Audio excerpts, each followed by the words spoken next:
പിതാവിൻ്റെയും പുത്രൻ്റെയും പരിശുദ്ധാത്മാവിൻ്റെയും നാമത്തിൽ ആമേൻ. ഈശോ മിശിഹായിക്ക് സ്തുതിയായിരിക്കട്ടെ. യേശുവിൽ സ്നേഹം നിറഞ്ഞ സഹോദരങ്ങളെ എല്ലാവരെയും ദൈവവചന ധ്യാനത്തിലേക്ക് നമ്മുടെ കർത്താവായ യേശു ക്രിസ്തുവിൻ്റെ നാമത്തിൽ സ്വാഗതം ചെയ്യുന്നു. നമ്മുടെ കർത്താവ് ഈശോ മിശിഹ എല്ലാവരെയും സ്വർഗം തുറന്ന് അനുഗ്രഹിക്കട്ടെ എന്ന് പ്രാർത്ഥിക്കുന്നു. പ്രിയ സഹോദരങ്ങളെ, നമുക്ക് കർത്താവിൻ്റെ തിരുവചനം നമുക്ക് ധ്യാനിക്കാം.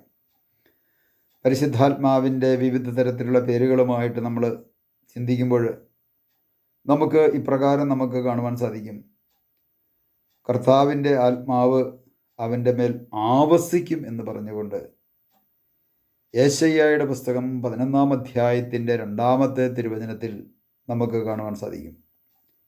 ആ 2-ാമത്തെ തിരുവചനം നമുക്ക് വായിക്കുമ്പോൾ അവിടെ പലതരത്തിൽ കർത്താവിൻ്റെ ആത്മാവ് അവൻ്റെ മേൽ ആവസിക്കും, ജ്ഞാനത്തിൻ്റെയും വിവേകത്തിൻ്റെയും ആത്മാവ്. കണ്ടോ, ഒരു മനുഷ്യന് വിവേകം തരുന്ന, ഒരു മനുഷ്യന് ജ്ഞാനം തരുന്ന ആത്മാവ്, ഇതാണ് അതാണ് കർത്താവിൻ്റെ ആത്മാവ്.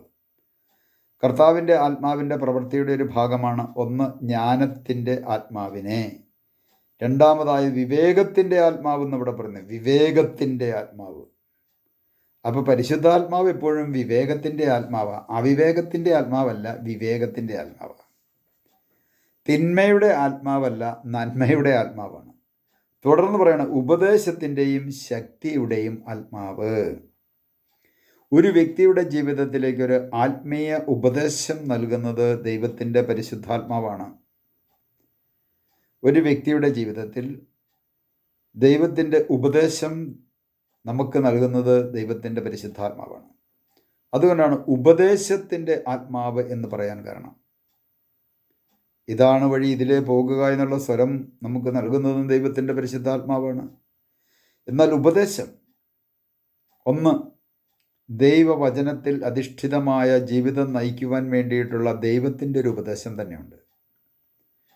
തിരുസഭയിലൂടെ ഉപദേശിക്കുന്നു, വ്യക്തികളിലൂടെ ദൈവത്തിൻ്റെ പരിശുദ്ധാത്മാവ് ഉപദേശിക്കുന്നു, ദൈവവചനത്തിലൂടെ ദൈവത്തിൻ്റെ പരിശുദ്ധാത്മാവ് നമ്മളെ ഉപദേശിക്കുന്നു.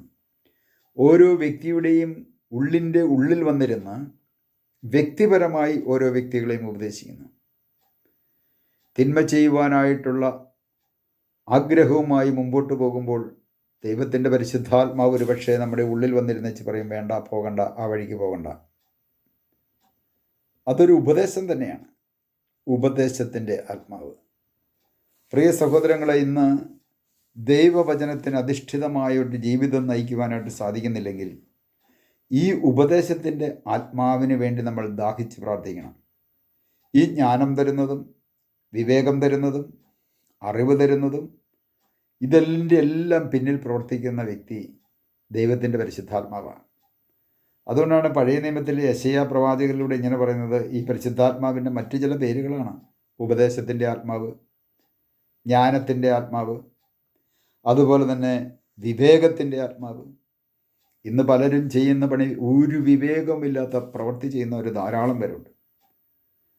സാമൂഹ്യമായ ജീവിതത്തിലും കൂട്ടായ്മ ജീവിതത്തിലും പ്രാർത്ഥനാ ജീവിതത്തിലുമെല്ലാം ഒരു വിവേകവും ഇല്ലാതുണ്ട്. പ്രാർത്ഥനയും പരിപാടിയൊക്കെ ഭയങ്കരമായ പരിപാടിയും പ്രാർത്ഥനയൊക്കെയാണ്, വേണ്ടി വന്നത് ഭയങ്കരമായ ധ്യാനിപ്പിക്കുന്ന പ്രസംഗവും ധ്യാനപ്രസംഗവും ഒക്കെ നടത്തും. പക്ഷേ വിവേകം എന്നത് കയ്യിലുണ്ടായിരിക്കത്തില്ല, പ്രസംഗം മാത്രമേ ഉള്ളൂ. അതുപോലെ തന്നെ ഈ വാചാലമായിട്ടുള്ള പ്രാർത്ഥന മാത്രമേ ഉണ്ടാവുള്ളൂ, വിവേകം എന്നതുണ്ടാകത്തില്ല. ഒരു വ്യക്തിക്ക് വിവേകം നൽകുന്നത് ദൈവത്തിൻ്റെ പരിശുദ്ധാത്മാവാണ്. അതുപോലെ തന്നെയാണ് അറിവ്.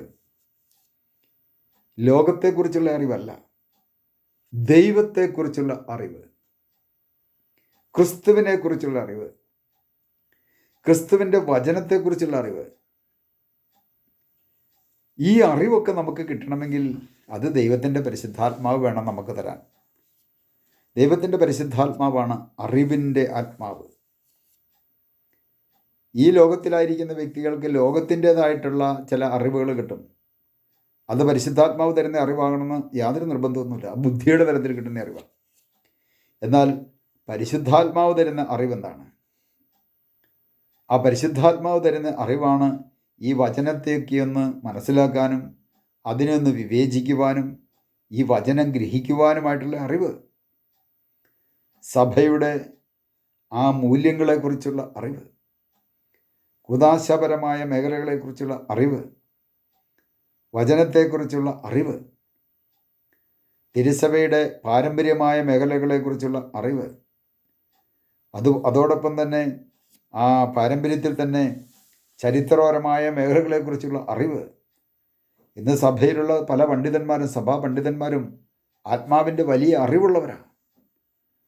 ദൈവശാസ്ത്രജ്ഞന്മാരായിട്ടുള്ളവരും അതുപോലെ തന്നെ ചരിത്രമായ മേഖലകളെക്കുറിച്ചും ഒക്കെ വളരെ അറിവുള്ള വൈദികരൊക്കെ ധാരാളമുണ്ട്.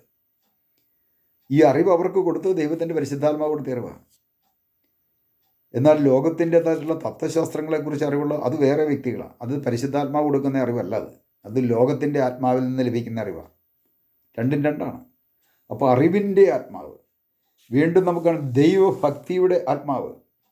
ദൈവഭക്തി, ഒരു മനുഷ്യന് ദൈവഭയമുണ്ടാകുന്നത്, ദൈവഭയമുള്ള വ്യക്തിക്കാണ് മനുഷ്യരോടും ഒരു ഭയവും ഭക്തിയും ഉണ്ടാവുള്ളൂ.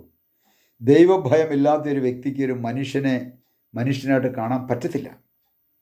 മനുഷ്യനെ പീഡിപ്പിക്കുകയും മനുഷ്യനെ വേദനിപ്പിക്കുകയും ചെയ്യുന്ന വ്യക്തികളെ സംബന്ധിച്ചിടത്തോളം അവർക്കൊരു ദൈവഭയവുമില്ലാത്ത വ്യക്തികളാണ്. അപ്പോൾ ഒരു വ്യക്തിക്ക് ദൈവഭയമുണ്ടാകുന്നത് ദൈവത്തിൻ്റെ പരിശുദ്ധാത്മാവാണ് കൊടുക്കുന്നത്. ആ പരിശുദ്ധാത്മാവിൻ്റെ ദൈവഭയമുള്ള വ്യക്തി മറ്റുള്ളവരെ വേദനിപ്പിക്കാനും പീഡിപ്പിക്കാനും പോകത്തില്ല. മറ്റുള്ളവരെ അടിച്ചു തുക്കുവാനോ ചവിട്ടിത്താത്തുവാനോ പോകത്തില്ല. മറ്റുള്ളവരെ നിന്ദിക്കുവാനോ പരിഹസിക്കുവാനോ പോകത്തില്ല. കാരണം അവൻ ദൈവഭയമുണ്ട്. അങ്ങനെ ഞാൻ മറ്റുള്ളവരെ നിന്ദിക്കുകയും പരിഹസിക്കുകയൊക്കെ ചെയ്യുന്ന വ്യക്തിയാണെങ്കിൽ ദൈവഭയമല്ലാത്ത വ്യക്തിയാണ്. അങ്ങനെയാണെങ്കിൽ ദൈവത്തിൻ്റെ പരിശുദ്ധാത്മാവിൻ്റെ വിവിധമായിട്ടുള്ള മേഖലകളാണ്. ഒന്നാമത്തെ മേഖലയെന്ന് പറഞ്ഞു കഴിഞ്ഞാൽ ജ്ഞാനത്തിൻ്റെ, വിവേകത്തിൻ്റെ, ഉപദേശത്തിൻ്റെ, ശക്തിയുടെ ആത്മാവ്. ഞാനത് ഇടയ്ക്ക് പറയാൻ വിട്ടു. ശക്തിയുടെ ആത്മാവ്, അതുപോലെ തന്നെ അറിവിൻ്റെ ആത്മാവ്, ദൈവഭക്തിയുടെ ആത്മാവ്. ഇങ്ങനെ ആത്മാവിനെ വിവിധമായ മേഖലകളിലൂടെ യെശയ്യാ പ്രവാചകൻ്റെ പുസ്തകം 11-ാം അധ്യായത്തിൻ്റെ 2-ാം തിരുവചനത്തിലൂടെ ദൈവത്തിൻ്റെ പരിശുദ്ധാത്മാവ് നമ്മെ ഓർമ്മിപ്പിക്കുന്നു. നമുക്കൊരു നിമിഷം ഈശോയോട് പ്രാർത്ഥിക്കാം. കർത്താവ് ഈശോയെ, അവിടുത്തെ ആത്മാവിനെക്കുറിച്ച് ഞങ്ങൾ ഓരോരുത്തരും ചിന്തിക്കുമ്പോൾ കർത്താവിൻ്റെ ആത്മാവ് എൻ്റെ മേൽ ആവസിക്കുമെന്നും ജ്ഞാനത്തിൻ്റെയും വിവേകത്തിൻ്റെയും ആത്മാവിനെയും ഉപദേശത്തിൻ്റെയും ശക്തിയുടെയും ആത്മാവിനെയും അറിവിൻ്റെയും ദൈവഭക്തിയുടെയും ആത്മാവിനെ ഞങ്ങൾക്ക് ഓരോരുത്തർക്കും നൽകുമെന്ന് അരുളി ചെയ്ത കർത്താവേ, ഈ ആത്മാവിൻ്റെ ചൈതന്യത്താൽ ഞങ്ങളെ ഓരോരുത്തരെയും നിറച്ച് ഞങ്ങളുടെ അഭിഷേകം ചെയ്യണമേ. പിതാവിൻ്റെയും പുത്രൻ്റെയും പരിശുദ്ധാത്മാവിൻ്റെയും നാമത്തിൽ ആമേൻ.